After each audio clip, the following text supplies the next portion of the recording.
I think Zion will be okay though, because boy, Adam Silver is letting it hang on Ja right now. Once I heard the carrying joke he made on show this week, I'm like, oh, he's got carrying joke. I missed it. What carrying joke?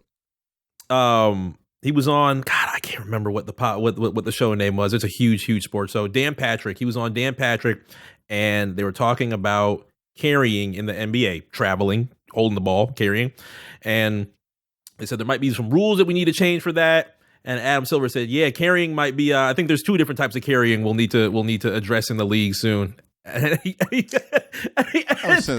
tipped off the show. And Dan Patrick was like, "Oh shit! Stop holding this guy's. Stop holding the outcome of what's happening over our heads like it's a joke. Like I don't like that. Yeah, I don't like him making jokes about shit like that. And also, it's like Adam Silver. If you don't suspend him for the season and make him go to rehab, the NBA has a problem. Honestly, like I'm really curious to see what happens because like he's an alcoholic and no one's talking about this shit.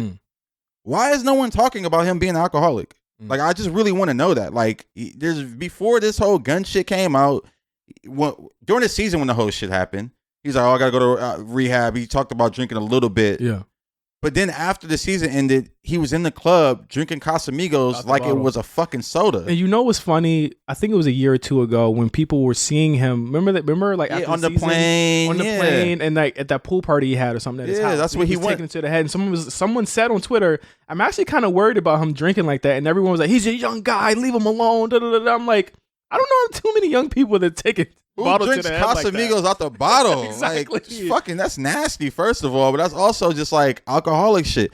Like, man, if they don't address this shit, it just shows how much. It's complicit. And just, the NBA has a bunch of alcohol sponsors. So they can't really come out and say it. Mm-hmm. And that's what everybody's dancing around right now. Mm-hmm. And like, even Adam Silver in his last kind of like statement about it, he mentioned like, oh, we don't want to ostracize him completely. We want to figure out a way to put basketball on the back burner, but still be there for him. It's like the corniest shit is him saying, "We're not going to tell y'all what we're going to do until after the finals."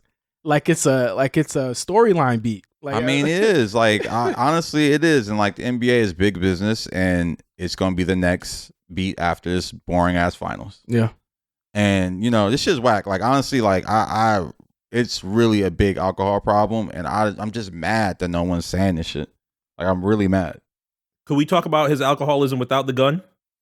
Or do you think that's really sparks We absolutely should. The alcoholism leads to the gun. Yeah. You know what I mean? We absolutely should. The gun shit, I'm concerned about, but also I get where people's like, it's legal, he's not doing, like, I get that to a certain degree. Like, people pose with guns all the time. He ain't shoot a gun. He ain't shot nobody. But it's the alcoholism that's contributing to all of this. And that's the part that people are skipping over just to go straight to the gun shit. And it's like, that's why.